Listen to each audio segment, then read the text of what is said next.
Hi, I'm Mai Martinez. Here are the stories making news at this hour. A police-involved shooting in northwest suburban Lakemoor left one suspect dead. Two officers were also taken to the hospital. CBS 2's V. Wynn has the story.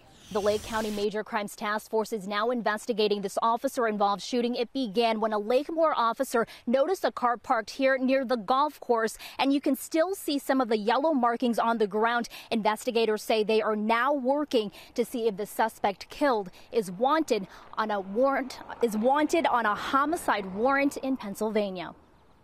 Chopper 2 flew over the scene early this morning as investigators began to process the crime scene. The focus is on this dark SUV parked on an access road leading to a pump house between the golf course and an apartment complex. The officer approached to conduct an investigation, and as we know it, at some point during the investigation, this individual produced a firearm. Investigators say there was a struggle. Moments later, a backup officer arrived and learned the suspect had not one but two guns on him. At least one of the two Lakemoor police officers on the scene there did engage and fired at the man. The suspect was pronounced dead at the scene.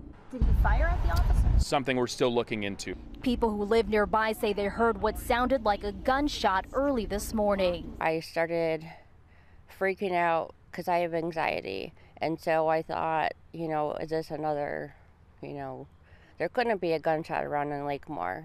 It's a nice place, it's a nice town. Ashley Bethke moved to these apartments 2 years ago and say officers patrol the neighborhood often. It's so quiet in here. I mean, there's never any noise. There's never been any incidents going on.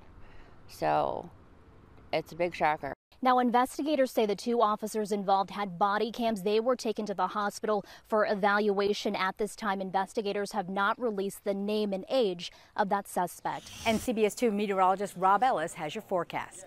Here's how Futurecast is going to set us up. Once we get into the afternoon, I think it's going to look a lot like that. You'll see these kind of very isolated showers that will pop up. We'll lose the heating of the day. Overnight, it'll be quiet. And then once we add some sunshine back into the atmosphere tomorrow, get things moving, we'll see that atmosphere begin to pop again. Notice they're very, very spotty. They'll be very quick to pop up. This will not impact most of your day, although you may have a quick little shower to dodge, and then it'll be out of here. And then Saturday's pretty much the same thing, although we may add a few more showers into that forecast late Saturday and carrying us over into your Sunday. There's that bigger picture. As far as what to expect, I want to show you our 7-day forecast because that is going to include temperatures cooling down a little bit into the 70s for daytime highs, overnight lows near 60, and then we'll warm the numbers back up. Let's call it isolated showers through tomorrow. After that, we'll pick it up to more scattered showers once we get into sometime Sunday and really carrying that into the early part of next week as we head closer and closer toward the latter half.